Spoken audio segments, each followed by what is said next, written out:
Alors, bonjour, bon matin tout le monde. Mon nom est Pascale Pilon, je suis la directrice générale de Finautonome et ça me fait vraiment plaisir aujourd'hui de vous offrir une courte présentation, donc une petite conférence sur les annonces qui ont été faites hier, les belles et bonnes annonces qui ont été faites au sujet de la prestation canadienne pour les personnes handicapées. Je vais vous partager tout de suite mon écran. Là, je suis désolée si on a eu des petits problèmes techniques. La présentation, elle est présentement enregistrée. Sachez que je vais la mettre sur le site Internet de Finautonome dès qu'on aura terminé ensemble la présentation. Pour les personnes qui seraient malvoyantes, je veux me décrire. Donc, je suis une femme racisée d'une cinquantaine d'années. Pour commencer, donc, je veux quand même porter à votre attention quelques petites choses. Je veux que vous sachiez que le contenu de cette conférence et le format, donc, ça vise vraiment à permettre au plus grand nombre possible de personnes de comprendre ce qui a été annoncé par le gouvernement. Donc, je vais tenter de prendre plusieurs exemples, comparaisons, et je vais vulgariser au maximum l'information.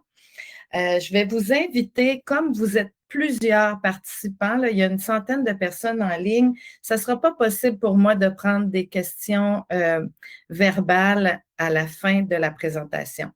Donc, je vais vous demander, pendant ma présentation, si vous avez des questions, je vais vous indiquer que dans le bas de votre écran, excusez-moi, il y a des petits icônes qui s'y trouvent. Il y a une bulle conversationnelle, donc ça ressemble vraiment à une bulle comme une espèce de carré avec des lignes dedans. C'est un endroit où vous pouvez venir inscrire des choses ou tout de suite à côté, il y a un point d'interrogation dans une bulle. Donc, c'est marqué Q et R. C'est vraiment l'espace où vous pourrez venir écrire vos questions pendant la présentation et je vais réserver un moment pour répondre à certaines de vos questions à la fin. Donc, comment est-ce que ça va se passer? Premièrement, je vais vous présenter qui est Finautonome très brièvement. Je vais revenir plus en détail à la fin de la présentation pour m'assurer que tout le monde va vraiment avoir l'information, surtout sur la prestation canadienne pour personnes handicapées. Donc, je vais vous présenter brièvement l'historique.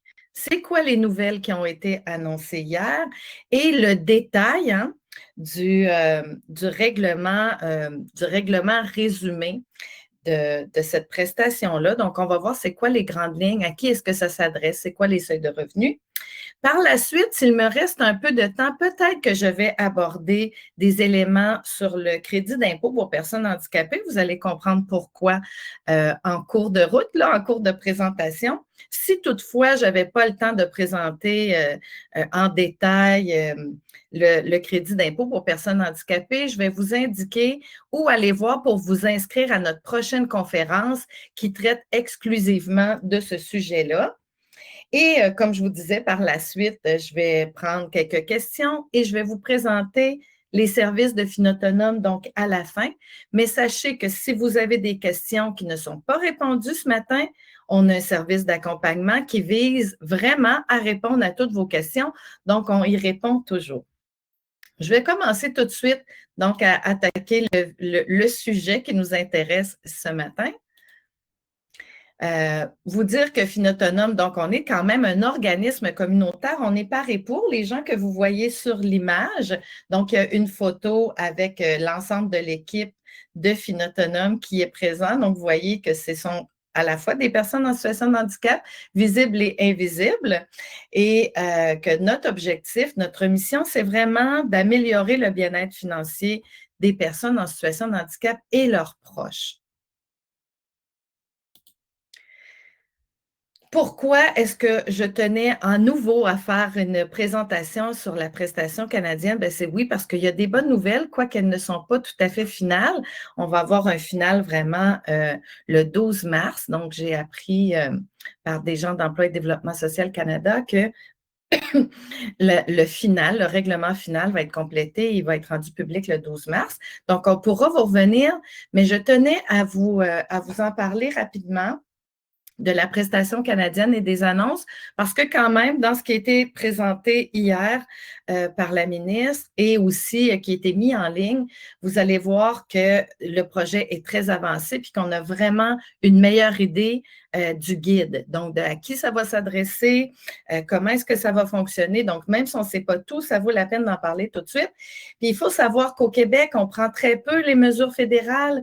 Donc, il faut qu'on en parle. Je suis vraiment contente de voir. J'ai vu je vois les personnes qui sont présentes. Je reconnais plusieurs personnes qui travaillent dans des organismes communautaires. Donc, je suis vraiment très heureuse que vous soyez présentes ce matin pour pouvoir en parler et diffuser l'information. Il faut qu'on en parle pour que tout le monde au Québec puisse aller chercher ce supplément-là. Comment s'est retrouvé dans les récentes annonces? Je vous fais un bref historique. Bon, il y a eu une loi, hein, donc ce supplément-là, ces nouveaux montants-là qui s'adressent aux personnes en situation de handicap à faible revenu, ils sont enchâssés dans une loi qui est entrée en vigueur en juin 2024, donc l'année passée, au mois de juin. Et là, depuis le 23 septembre 2024, il y avait eu, entre-temps, des consultations pour vraiment travailler sur, justement, le règlement. Parce que la loi, elle donne le grand cadre de ce qui est de ce que va avoir l'air la prestation, mais après ça, c'est vraiment dans le règlement où on voit les détails. À qui est-ce que ça va s'adresser? Ça va être quoi le processus pour y accéder? Donc, tout ce qui est vraiment plus dans l'application, dans concrètement, là, comment ça va se passer pour les personnes qui vont y avoir droit. Donc, tout ça, c'est dans le règlement. Puis c'est pour ça que ce on a eu comme annonce hier qui nous dit qu'il y a maintenant un résumé du règlement. C'est une bonne nouvelle parce qu'on voit qu'il est avancé. Et là, on est capable de vraiment s'appuyer sur quelque chose de beaucoup plus solide pour savoir à qui il va s'adresser. Entre autres, on a vu, on est capable de savoir maintenant c'est quoi les seuils de revenus, puis comment est-ce que ça va être géré par rapport aux revenus des personnes. Donc, on nous a appris que ce règlement-là, il va entrer en vigueur. Donc, il va avoir un effet juridique à partir du 15 mai 2025. Puis c'est ça qui est la bonne nouvelle, hein, c'est de vraiment savoir que maintenant, cette fameuse prestation, elle est hors de danger d'être exclue de toute grande modification politique. C'est sûr que dans le futur, il pourrait y avoir, on ne connaît pas l'avenir, mais quand le règlement est annoncé puis qu'il était maintenant, on sait quand est-ce qu'il va avoir l'entrée en vigueur, bien, on sait que ça va vraiment arriver. Les personnes vont vraiment pouvoir avoir le montant de la prestation, les personnes à qui ça s'adresse, là, dès juillet 2025. Donc ça, je vais vous l'expliquer plus en détail en avançant dans la présentation. Mais donc, ce qui a été annoncé, c'est le résumé du règlement et c'est ça qu'on va regarder ensemble. Donc, ce que je mets à votre attention, c'est que c'est un bon guide, mais il faut quand même comprendre que la version finale, qui est prévue le 12 mars 2025, donc la semaine prochaine, c'est elle qui va vraiment déterminer de l'ensemble du cheminement. Donc, moi, je vous donne de l'information sur ce qu'on sait aujourd'hui, mais il faut vraiment être attentif à ce que je vous dis présentement. C'est à partir du règlement final qu'on va vraiment avoir une idée finale, finalement, donc de ce que sera le règlement. Ça, c'est important de le dire parce que vous voyez que c'est quand même une évolution. C'est une prestation. Donc, cette nouvelle prestation-là, elle s'adresse aux personnes en situation de handicap, aux personnes handicapées. Et l'objectif de cette prestation-là, hein, c'est de combler une lacune dans le filet de sécurité sociale des gouvernements. Là, le fédéral nous précise que c'est entre l'allocation canadienne pour les enfants en situation de handicap et la sécurité de la vieillesse pour les personnes en situation de handicap. Donc, c'est comme s'il y avait un trou pour les personnes de 18 et 65 ans. Donc, vous voyez que là, la prestation, elle va s'adresser à ces personnes-là. L'objectif de la loi, c'était vraiment de viser à compléter les mesures provinciales et territoriales. Et ça, c'est important parce qu'on a eu des nouvelles aussi à ce sujet-là. Je vais vous expliquer un peu plus loin ce que ça veut dire, mais au fond, c'est qu'on veut ajouter, on veut s'assurer d'ajouter un montant pour les personnes handicapées au Canada qui sont à faible revenu.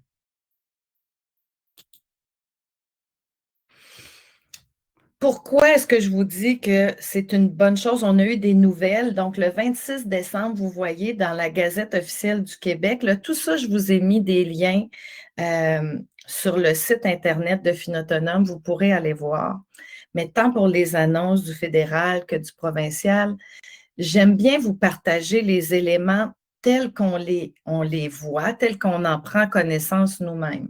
Donc, vous voyez que c'est vraiment la Gazette officielle du Québec. Dans l'encadré, je vous ai mis l'information qui vise à ce que, au fond, chaque province, il y a eu un moment à partir du projet de loi fédéral, quand la loi a été adoptée, une des inquiétudes du milieu, c'était à savoir que est-ce que les personnes qui sont sur des programmes d'aide sociale, là, je le dis pour que tout le monde me comprenne. Donc, l'aide de dernier recours, c'est le programme de solidarité sociale, le programme de revenu de base. Là, comme vous savez, au Québec, avec le PL 71, le programme de solidarité, le programme d'aide sociale, d'aide au dernier recours, il est aussi en modification. Donc, c'est important, je vais juste fermer cette petite fenêtre.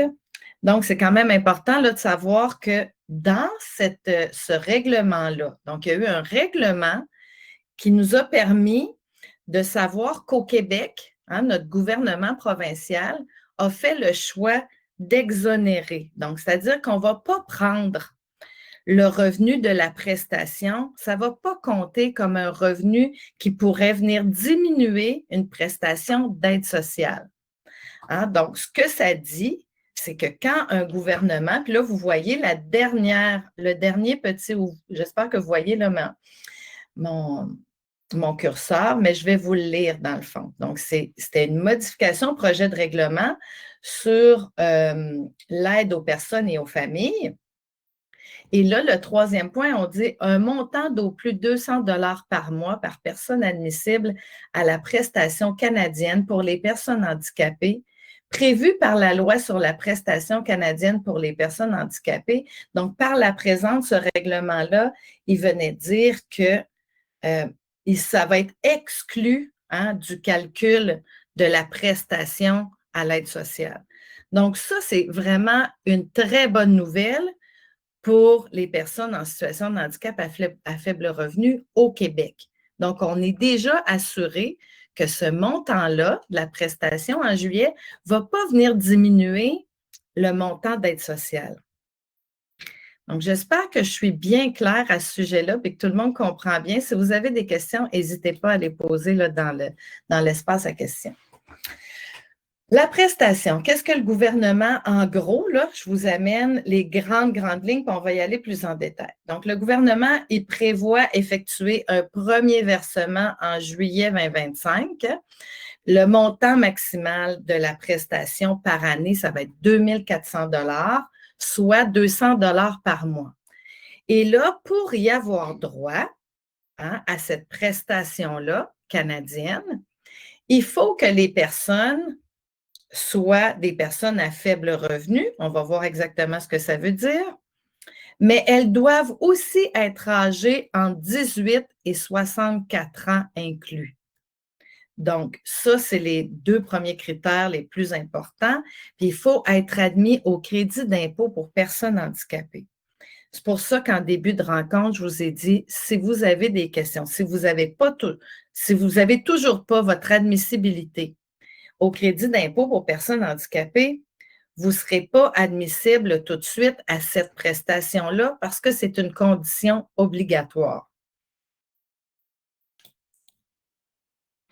En détail, c'est quoi les critères d'admissibilité qu'on a appris hier qui sont plus détaillés? Bon, alors, je vais vous les lire. Si vous avez des questions, je vais peut-être commenter à certains endroits. Si vous avez des questions, encore une fois, n'hésitez pas à les poser dans l'espace pour les questions. Donc, les critères d'admissibilité, c'est qu'on doit remplir toutes les conditions suivantes, celles qui sont énumérées là. Là, vous allez voir que dans certains, il y a des aspects c'est comme un choix.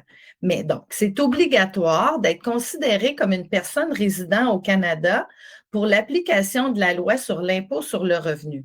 Là, je vous le dis tout de suite, ça va être obligatoire pour que les personnes puissent recevoir une prestation en juillet. Elles doivent faire leur déclaration pour l'année 2024. On est dans la période de déclaration des impôts. On donne aussi, Finautonome, une conférence vraiment hyper détaillée pour vous là, sur l'importance de faire votre déclaration de revenus. Mais donc, c'est une des conditions d'admissibilité obligatoire. Il faut avoir été approuvé pour le crédit d'impôt pour personnes handicapées. Je vous l'ai déjà dit, mais c'est un élément très important parce que des personnes qui pensent que quand elles ont été reconnues au provincial avec le montant pour déficience grave et prolongée, elles pensent parfois qu'elles ont le crédit d'impôt pour personnes handicapées du fédéral. Or, c'est deux choses complètement différentes. Il faut vraiment s'assurer d'être admis, d'avoir fait la démarche pour être admis au crédit d'impôt pour personnes handicapées. Ensuite, une autre condition d'admissibilité, c'est d'être âgé, comme je vous disais, entre 18 et 64 ans. Donc, quelqu'un de 65 ans ne sera pas éligible. Quelqu'un de 17 ans ne sera pas éligible. Donc, il faut vraiment avoir entre 18 et 64 ans. Comme je vous ai dit, il va falloir avoir produit une déclaration de revenus pour l'année d'imposition précédente, donc 2024, si vous voulez avoir votre paiement en juillet 2025. Et pour tous les autres subséquents, tous ceux qui viendront après. Là. Donc, c'est vraiment important de faire sa déclaration fiscale pour 2024. Puis ensuite, il faut être un des critères, là, c'est d'avoir un des profils suivants. Donc, c'est un parmi ceux que je vais vous nommer présentement. Soit être un citoyen canadien, soit être un résident permanent, soit être une personne protégée, soit être un résident temporaire qui a vécu au Canada au cours des 18 derniers mois, ou être une personne inscrite ou ayant le droit d'être inscrite en vertu de la loi sur les Indiens. Donc ça, ce sont les critères d'admissibilité obligatoires. Je vais aller voir tout de suite dans la section des questions pour ne pas traîner des questions trop longtemps.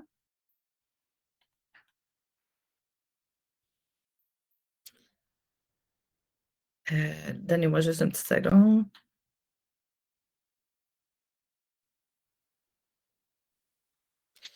Bon, vous avez des très bonnes questions, mais là, c'est des questions plus pointues que je vais répondre à la fin.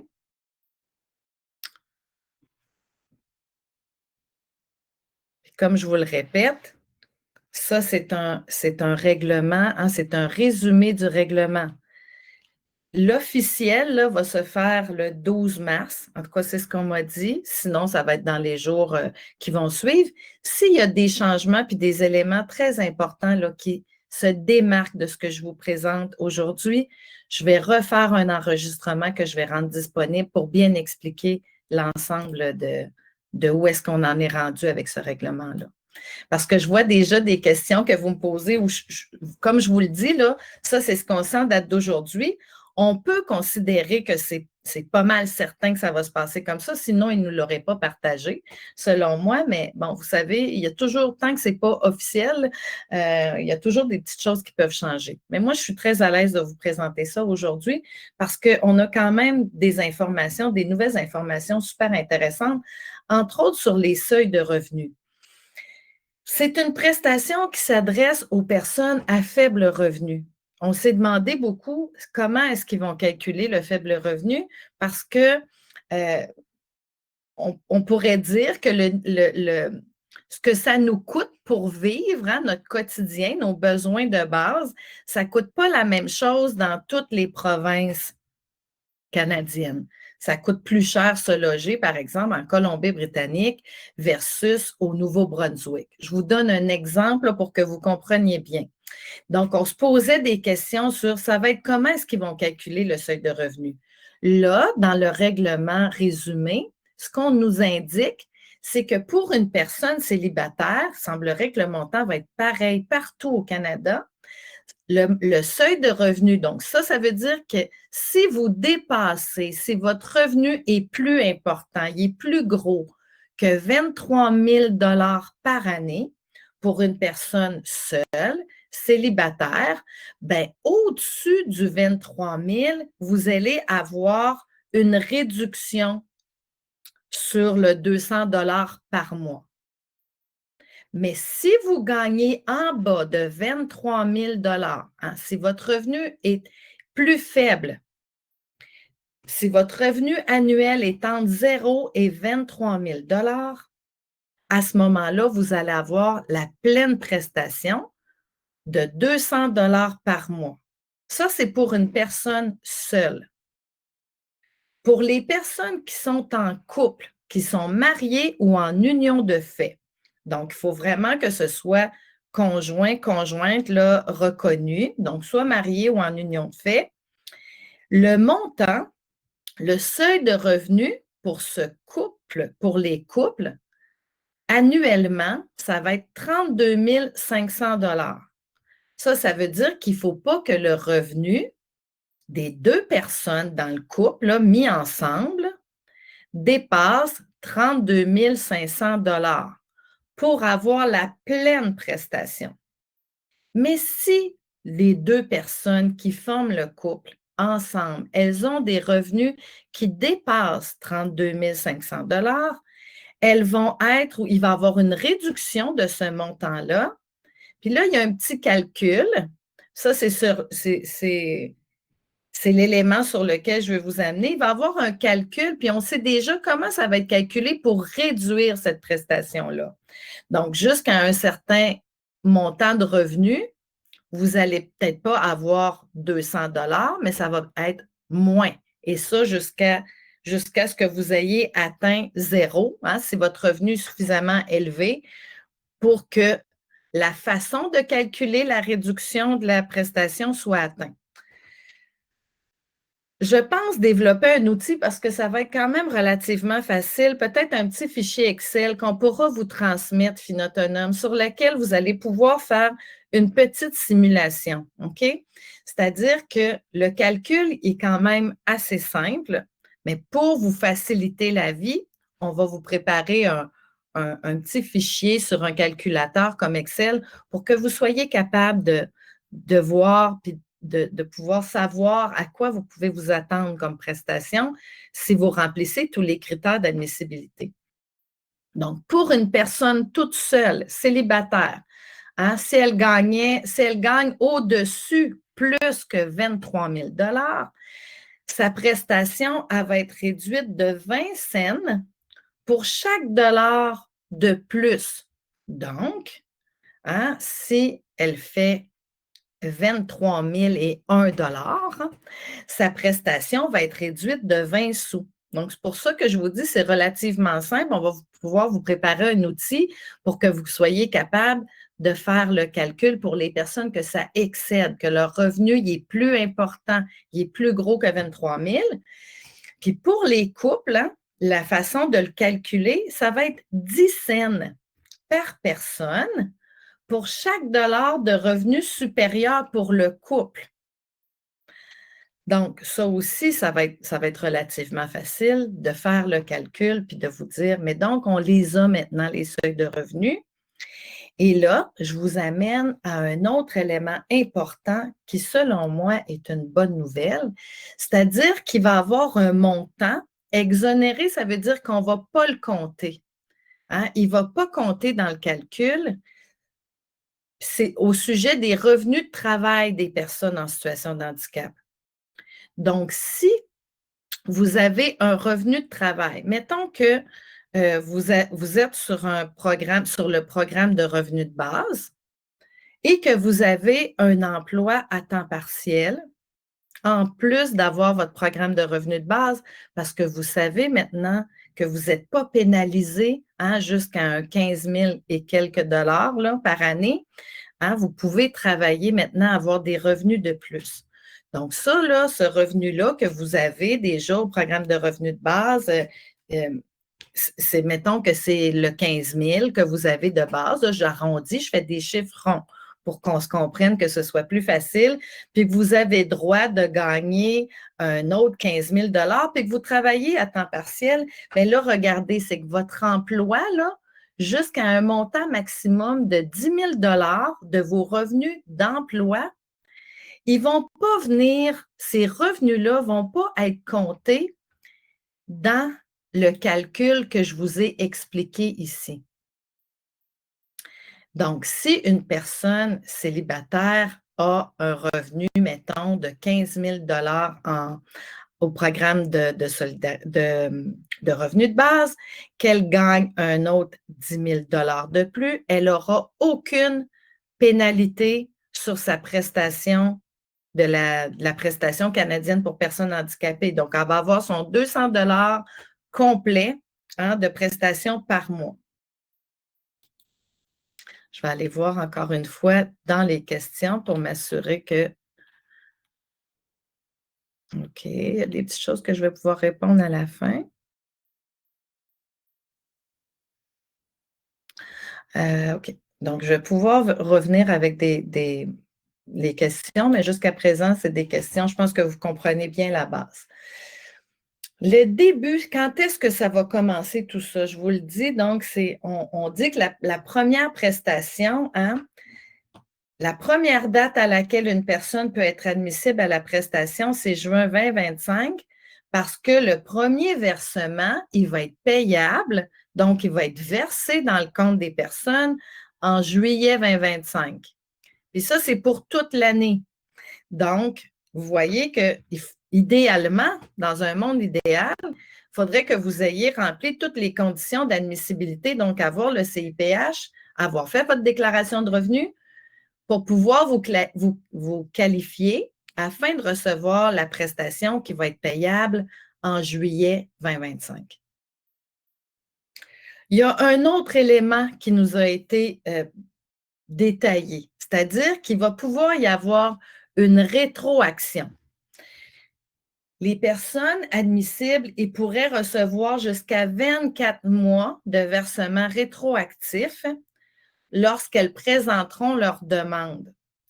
C'est que là, on ne sait pas encore, il y a un petit élément là, qui reste incertain. Je vous dirais qu'on ne sait pas, c'est est-ce que toutes les personnes qui ont un CIPH vont automatiquement le recevoir ou est-ce qu'elles vont devoir faire une démarche pour pouvoir faire une demande pour avoir la prestation. Ça, dès qu'on va avoir les nouvelles, là, soyez sans crainte, on va vous le partager. On va vous le partager par infolette, sur nos médias sociaux, sur notre site Internet, c'est certain. Mais là, pour l'instant, on ne le sait pas.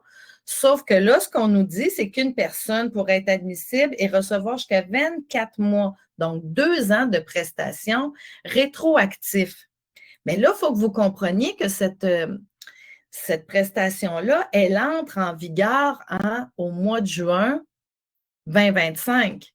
Donc, on ne va pas reculer en arrière de 2025. Ça va commencer là. Donc, à qui est-ce que ça s'adresse, cet élément-là de rétroaction? Bien, c'est les personnes qui n'auraient pas fini, par exemple, de faire les démarches pour obtenir leur crédit d'impôt pour personnes handicapées, puis qu'elles reçoivent leur admissibilité au CIPH, mettons, je ne sais pas moi, en décembre 2025. Bien là, il va s'être écoulé 6 mois sans que la personne aurait pu avoir sa prestation. Là, ce qu'on nous dit dans ce résumé-là du règlement, c'est que la personne, elle va pouvoir demander la rétroaction jusqu'en juin 2025. Donc, c'est vraiment…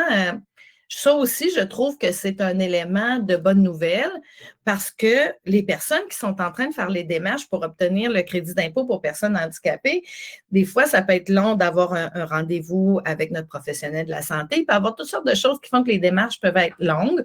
On peut être en processus de demander une révision de notre demande et on peut simplement ne pas être au courant.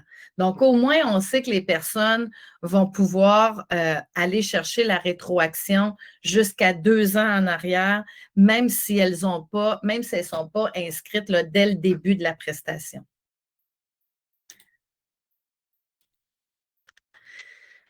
Je me permets ici, j'ai mis une petite vignette. Donc là, j'ai terminé les grands éléments sur la prestation comme telle. Je vois dans le fil de vos questions, donc je me permets de faire une petite parenthèse pour vous dire que je vois des questions dans le fil qui concernent les impôts. Ça, on y répond dans une conférence. Il y en a une conférence de Finautonome là, qui va avoir lieu en fin de semaine sur ça. Là, ce matin, vraiment, ce que je voulais vous expliquer, c'est ces éléments-là que je viens de vous dire. C'est quoi les seuils de revenus? Comment ça va être calculé? C'est quoi c'est quand est-ce que ça va entrer en vigueur? Qu'est-ce qui est obligatoire? Donc, on a déjà des bons éléments qui sont là. On va en savoir un peu plus la semaine prochaine. Mais ça, c'est ce qui me semblait le plus important à vous partager. Là, je vois que le temps a passé quand même relativement rapidement et que pour moi, ce qui compte de vous livrer sur le crédit d'impôt pour personnes handicapées, vous avez vu que c'est une condition essentielle. Il y a plusieurs personnes au Québec qui s'ignorent comme étant des personnes en situation de handicap ou qui n'ont pas fait la démarche pour avoir accès au crédit d'impôt pour personnes handicapées. Si elles sont à faible revenu, toutes ces personnes-là n'auront pas la prestation en temps. Puis comme vous le savez, on est dans un contexte économique qui est très difficile, difficile pour les personnes en situation de handicap qui sont encore plus vulnérables pour une grande partie d'entre elles. Donc, c'est pour ça que c'est très important de leur partager l'information. Moi, je voulais juste vous mettre en évidence que pour se qualifier à ce crédit d'impôt-là pour personnes handicapées, c'est pas tant le diagnostic de la personne, c'est pas sa maladie, c'est pas le diagnostic qu'elle a sur une incapacité ou une limitation. C'est vraiment les effets graves et prolongés que ça a dans sa vie quotidienne. Ça, on l'explique Finautonome vraiment de long en large pour que les personnes ne perdent pas de temps. Quand elles font leur demande là, pour le crédit d'impôt pour personnes handicapées, on vous donne tous les trucs pour que ça se passe le mieux possible et que vous ayez une réponse positive quand vous êtes une personne en situation de handicap. Là, j'invite vraiment toutes les personnes qui travaillent dans des organismes communautaires de passer le mot. En ce moment-là, ça va être une période importante pour le dire à tout le monde, de leur rappeler, parce que je sais, on en voit à toutes les semaines chez Finautonome des personnes en situation de handicap, même des personnes chez qui c'est évident la situation de handicap et qu'elles n'ont pas le CIPH et elles sont à faible revenu. Donc, il faut vraiment le dire rapidement pour pas qu'il y ait de délai puis qu'elles puissent avoir ce fameux 200 $-là le plus rapidement possible. Donc, je vais passer plus rapidement sur tous les éléments qui concernent la présentation sur le crédit d'impôt pour personnes handicapées. Je me permets de vous rappeler encore une fois que Finautonome, ce qu'on vous partage comme information, ça vise toujours à vous informer, à vous donner des outils pour que vous-même, vous soyez capable de bien comprendre les programmes qui s'adressent à vous, puis on vous accompagne dans ce cheminement-là aussi longtemps que vous en avez besoin. Maintenant, il faut que vous compreniez qu'on n'est pas des professionnels de la fiscalité ou juridique ou même des conseils financiers. On est un OBNL par et pour. C'est sûr que c'est notre spécialité, hein? Les programmes et mesures du gouvernement, mais je me permets de vous dire que c'est important, là. Ça m'amène à la suite de ce que je vais aller vous présenter sur les services de Finautonome et aussi sur notre site Internet. On va aller ensemble sur le site pour que vous voyez où je mets les liens, où est-ce qu'ils sont les liens sur les programmes officiels des gouvernements, pour que vous voyez que l'information qu'on vous partage, c'est l'information la plus à jour qu'on a des gouvernements, puis que vous soyez capable vous-même d'aller la chercher. Donc, je vais sortir d'ici, puis je vais venir vous présenter le site web de Finautonome. Donc, quand vous entrez sur le site web de finautonome.org, vous voyez qu'il y a 3 grandes sections. Dans la section services, vous allez trouver toutes nos conférences qui sont planifiées d'avance. soit sur le crédit d'impôt pour personnes handicapées, soit sur le survol de toutes les mesures qui s'adressent à vous. Il y en a une autre qui est sur le comment se préparer à faire ses impôts. Puis ça, c'est bon pour vous, mais c'est bon aussi avant d'aller voir votre comptable. Même si vous n'êtes pas la personne, vous ne faites pas vous-même votre rapport d'impôt, on vous donne dans cette conférence-là plein d'outils pour que vous soyez capable de vous présenter face au comptable avec tout ce qu'il faut, parce qu'il y a plusieurs comptables qui ne savent pas ce à quoi vous avez droit. Donc, on vous a préparé vraiment une trousse, puis on vous la partage dans cette conférence-là. Il y en a une samedi matin. Et dans la section programmes et mesures, c'est là que je veux vous amener. Ce matin, vous voyez que j'ai été mettre deux onglets dans la section, vous voyez, dans la section en rouge, là, puis j'ai mis j'ai mis un espace vraiment visuellement très clair. Quand ce sont des programmes fédéraux, le fond de votre écran est en rouge, puis quand ce sont des programmes provinciaux ou des mesures fiscales provinciales, le fond de votre écran est en bleu. Donc, quand vous avez le fond rouge, vous savez que c'est là les programmes du gouvernement pour fédéral. Et la prestation, c'est une prestation fédérale, donc c'est du gouvernement fédéral. Et là, j'ai été vous mettre les liens ici sur le site officiel du gouvernement qui vous présente la prestation. Et si on revient, vous allez voir ici que le règlement, celui dont je vous ai parlé aujourd'hui, j'ai été mettre un lien aussi. Parce que notre objectif, c'est vraiment de vous donner tout ce que vous avez besoin pour aller voir par vous-même. Maintenant, c'est possible que vous ayez encore des questions suite à ce que vous allez lire. Je le vois d'ailleurs parce que là, je pense que je suis rendue à 31 questions dans l'espace de questions. Si j'y réponds pas aujourd'hui, ce matin, on a un service d'accompagnement. Donc, je reviens dans la section service. Vous avez une ligne d'aide individuelle. Vous pouvez prendre rendez-vous. C'est la façon la plus simple, la plus rapide de communiquer avec nous.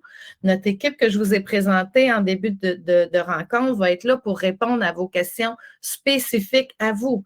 Ils peuvent vous répondre par courriel, ils peuvent faire une rencontre en visio individuelle avec vous. Ils peuvent vous parler au téléphone. Donc, c'est vraiment vous qui allez décider de la meilleure façon. Donc, soit vous cliquez sur prenez un rendez-vous, vous allez avoir un petit formulaire à remplir tout court. Mettez plusieurs explications si vous le pouvez dans l'explication supplémentaire. Ça nous permet vraiment d'aller chercher l'information dès qu'on vous appelle. Il y a toujours quelqu'un qui va vous appeler. Donc, c'est notre responsable de l'accueil, Elisabeth Lowe. C'est toujours elle va vous rappeler pour vraiment s'assurer qu'on comprend bien votre question. Puis après ça, si vous préférez, s'il y a des personnes en ce moment qui m'écoutent, qui sont malvoyantes et qui voudraient plutôt nous appeler parce que c'est plus difficile pour vous évidemment, de remplir un formulaire. Nos formulaires sont malheureusement pas encore 100% accessibles. Là, je vous dirais que c'est un des enjeux qu'on aimerait vraiment régler là, d'un point de vue d'accessibilité de notre site Internet. C'est toute la question de nos formulaires. Mais vous pouvez nous appeler. Donc, je vous donne notre numéro de téléphone. Il n'y a personne qui va vous répondre sur le champ. C'est Elisabeth va vous rappeler dans les 48 heures suivant votre message. Donc, vous laissez un message détaillé en prenant soin de bien articuler votre nom et votre numéro de téléphone lentement au complet. Donc, le numéro de téléphone pour nous joindre, c'est le 1-833-866-7734. Et comme ça, on va pouvoir répondre vraiment à l'ensemble de vos questions plus spécifiques et personnelles. Donc, pour l'instant, je vais éteindre l'enregistrement, mais je reste avec vous pour répondre à vos questions plus spécifiques que vous avez mis dans l'espace de questions. Donc, donnez-moi un petit moment. Donc, je remercie tout le monde de votre écoute.